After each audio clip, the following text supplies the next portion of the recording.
Yes, det den der. Tak. Well, thank you for letting me come and speak. And I'm here to tell you a little bit about how we develop criteria in the Nordic Swan eco-label, which is, we have maybe standardized it a little bit more, but I guess it's a kind of the same way for all the officially recognized Type 1 eco-labels, so also the EU eco-label. You can see the same framework. And then I will try to give a little information about what Nordic Swan eco-labels see of possibilities and concerns concerning the eco-design and the Green Deal Directive. But first, I will try to describe what is a Type 1 eco-label, which is the Nordic Swan eco-label. And that is a label that complies with the standard ISO 14024, which requires that we are based on life cycle assessments. So when we create our criteria, we need to have a life cycle assessment in the bottom. And then we need to set strict environmental requirements, but in a holistic perspective. So we can't just focus on one thing, for instance, climate. We need to focus on several environmental issues. We set product-specific and absolute requirements. So that means that when we make the criteria, we focus on, for instance, hand-washed detergent or furniture. So it's not one broad spectrum of many different criteria. Then our criteria is always developed in full transparency. That means you can follow the whole process, and there will be an open consultation, and we will lay publicly the results of the open consultation. We are also, the requirements are also decided on by an independent third party. For the Nordic Swan eco-label, it's the Nordic Eco-Labeling Board who owns the label. But also, if you want to get a license to be able to label your products with the eco-label, you need to have an independent third-part verification of it. And we also are obliged to tighten the requirements continuously, so that we make sure that we always only market the ones with the highest environmental performance, or we point out the best environmental products within that area at the market.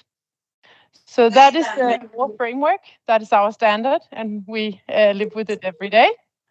And how do we then develop criteria? I guess a lot of you knows about the LCAs.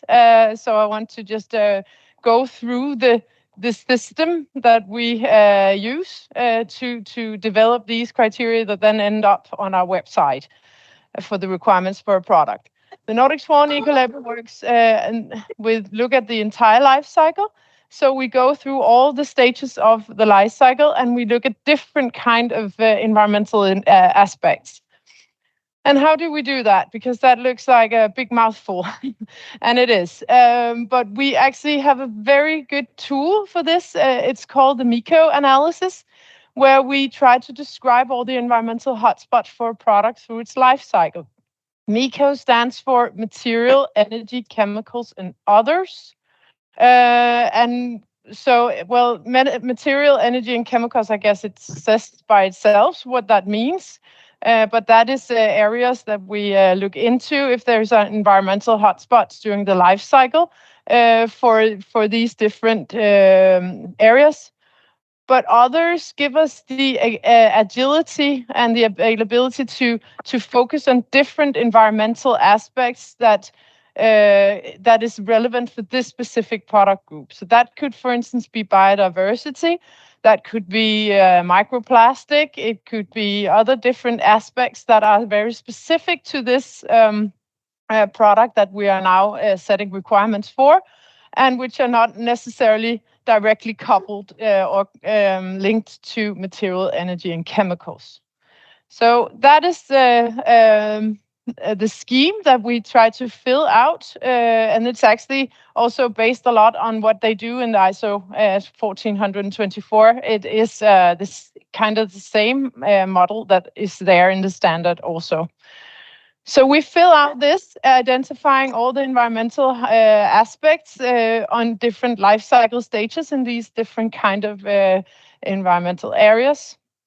And getting these data, we especially if there is LCA studies, we welcome them a lot, but we collect data from many different sources. LCA's data is very welcomed. We were also very happy to see the PEF CRs when they came, and hope they will be kept updated. PEF studies, very interesting information, a great place to collect information to do these MECO schemes. But we also collect information from other parts that could be available test results, it could be scientific articles, it can be a lot of the information that we get is through dialogue with the industry, the waste handlers, the suppliers, different kind of experts. So we collect information from many, many areas in order to make this MECO scheme. And then in the end, we have an overview over all the environmental hotspots that could be relevant for this product to enhance or take care of. So that's the mapping. Now we have the overview, but now we need to go to the next level, which means that we need to figure out how to set requirements, how to point out the best environmental products within that area. Because that was just the information gathering. Now we need to move a bit further, helping both consumers and manufacturers to say, okay, well, how do I then create the best product or choose the best product? And for that, we have the so-called RPS process. It's called RPS because it stands for relevance, potential, steerability. What we do here is that we locate the environmental impacts. We get the overview of the environmental impacts for this product during the life cycle. That is actually the MECO scheme. So R is the MECO mapping. So now we have identified all the things. What we need to do then is to identify, but where do we have the potential to do something different? Where on these all different environmental hotspots are the market actually differing? Are some better on energy consumption than others? Do some use some worse chemicals than others? Are somebody emitting microplastic and some is not? So that is based on identifying the potential. What we also do during the potential identification is that we look out for this risk of burden shift. So that shouldn't be that you can see, oh, these are really good on low energy consumption, but they are just adding a lot of unwanted chemicals and emitting those to the environment. So we are making sure that we see patterns if there's a risk of burden shift. Not just leaving the data to stand there for itself, but the potential is very difficult. It is a difficult information to get. It requires a lot of work, and for that we would welcome soon this passport. So that would be very nice. Then, when we have identified these environmental aspects, which has a potential to do where we can do a difference, we go into the steerability, and then we ask ourselves for these areas where there is a potential, can the Nordic Swan Eco-label do something about it? Can we set requirements in a way that we make sure that this environmental aspect is lowered, that has a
least two things, many things, but at least two things. And that is raising the minimum environmental standard on all products. We need to raise the bar for all products. But you also still need a system where you can reward those who do more, and go even further, and in reducing the environmental footprint. We need some kind of goodie to those who explain them that they do something extra good, and inspire other manufacturers to do a difference. And we need the consumers who wish to do more than just average, so that they can choose between the extra good things. So both things are needed. And of course, the type 1 eco-labels, we are within the number 2. We are rewarding those who show the best environmental performance, but the other thing is also super important. And that is why nothing is happening.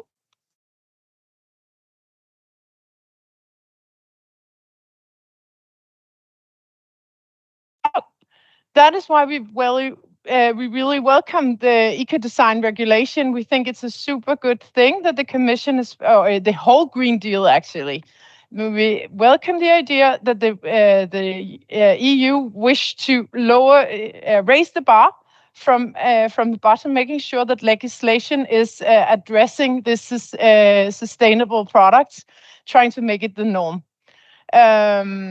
And I think we think it's super good that it can serve as an important tool to ensure certain minimum requirements. So certainly hope that it's not just going to be information in this regulation, but also minimum requirements raising the bar. But we still think that it's important to be able to promote the most eco-friendly products that has been third-party verified. We still think that there should be an easy way for consumers or public procurers to identify the most environmental best aspect, and not necessarily for each and every consumer to sit and compare a lot of information. So we hope that there will still be a space for type 1 eco-labels that are identifying in an easy way for consumers and manufacturers, helping out to identify how to move in a more environmental way. We also really look positive on this digital product passport. We, if any, has knowledge about the experience with not getting the data back in the supply chain. We think it's super good that there will now be, hopefully, some more transparency with information back in the supply chain. So that is very important if they is going to be product specific, because that is our challenge. If it's just be general requirements, it is not so good. We need product specific information for the individual product.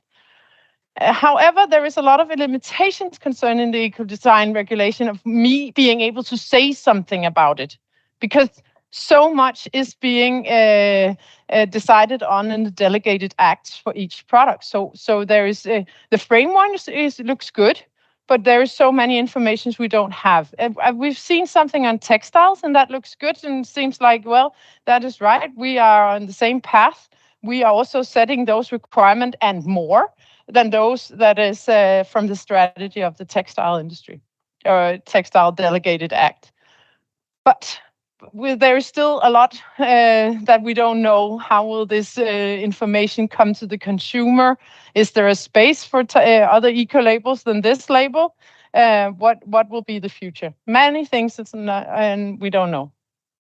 Concerning the Green Claim Directive, we also welcome this. I think it's a super good thing that the Commission is taking it serious and want to clear up the jungle of the untrustworthy labels and claims. But we think there is still some things in this Green Claim Regulation proposal that should be worked with. For instance, EU eco-labels written out of this directive. They do not have to live up to this. However, all the other officially recognized type 1 eco-labels need to live up to this. And we just think that since we are also trustworthy, well-known eco-labels, we are governed by the Nordic Council of Ministers and the Nordic countries' ministries. We should have the same regulation as the EU eco-label. And we, as of now, I guess that was one of the reasons why they didn't want to put the EU eco-label in it. But we see that putting more regulation and control over us would just mean more administrative burden. We are already covered and regulated by Nordic Council of Ministers and the countries. Why are they not thinking of that?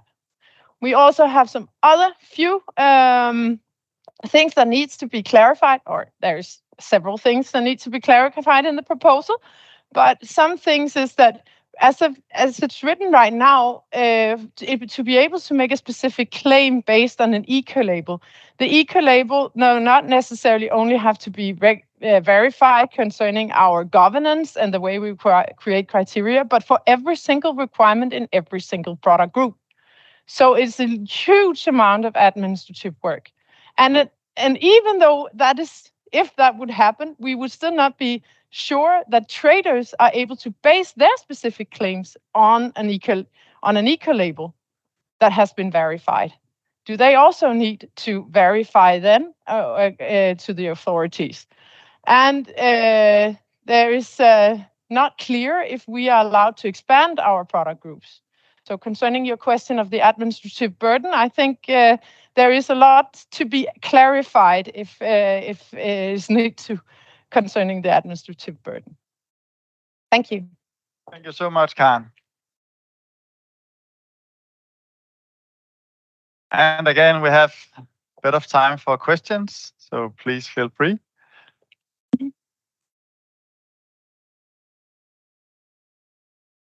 Thank you. Katriina Valkeapää from Finnish Forest Industries Federation. I was just wondering, because for my understanding, the Nordic eco-label is actually even stricter in many requirements when it comes to EU eco-label. Could you still elaborate on this? And I also see that it's a bit weird that why these national eco-labels type 1 are not allowed as or excluded as the EU eco-label in the green claims. So if you can still elaborate the relationship between the Nordic eco-label and between the EU eco-label. Yeah. When we develop criteria or revise the criteria for the Nordic Swan eco-label, we always can consult with if there is regulation, EU eco-label requirements. And we oblige ourselves to make sure that at least when we revise, we are either at the same level of the EU eco-label or better. But that it's always difficult to say, are we now better or are we not? Because we set requirements on so many different parameters. So it might be that for this specific parameter, we decide not to set the requirement in the Nordic countries, but we instead set some other high requirements. So all in all, we say that the Nordic Swan eco-label and the other type 1 eco-labels that actually says in the EU directive, we need to be either at the level of EU eco-label or better. So yes, you could say it's an interesting approach that the green EU eco-label do not have to live up to the Green Deal directive, but the rest of us do. Yes. Did you have any more? No, that was it. Hi, I'm Dave from the Danish EPA. Frederick, you mentioned the MECO as your impact assessment framework. Do you have any plans on updating that to World Plus impact model or the recipe model or something like that? Do you have any good ideas to what we should do? I think it's actually really well functioning this because you can the MECO scheme is give us an ability to broaden and lowering the scope. So I guess I don't understand what you want to have extra. Well, there's the World Impact Plus and there's the recipe models, which are more used in LCA models in general. So yeah. Those are two you could update to. One of the concerns that we have with going into specific LCA models is that they have a very narrow product. Hvad hedder den? Produktafgrænsning. Yeah. So it's really narrow, And we sometimes cover, for instance, all textile products. So it's very difficult to start, and we've seen it actually now when the PEFCR should go to apparel. We are still awaiting the PEFCR for apparel because it is so broad. So it's difficult to handle with normal LCA systems. So what we do is that we look at different kind of LCAs and PEFCRs and see if we can build it together into this MECO scheme. So that is actually, we are trying to making a patchwork of all the information we can get from different LCAs. Thank you. Well, I guess that's it, and the time is very fine. Thank you, Karen. Thank you. Bye. Of course, also a gift for you.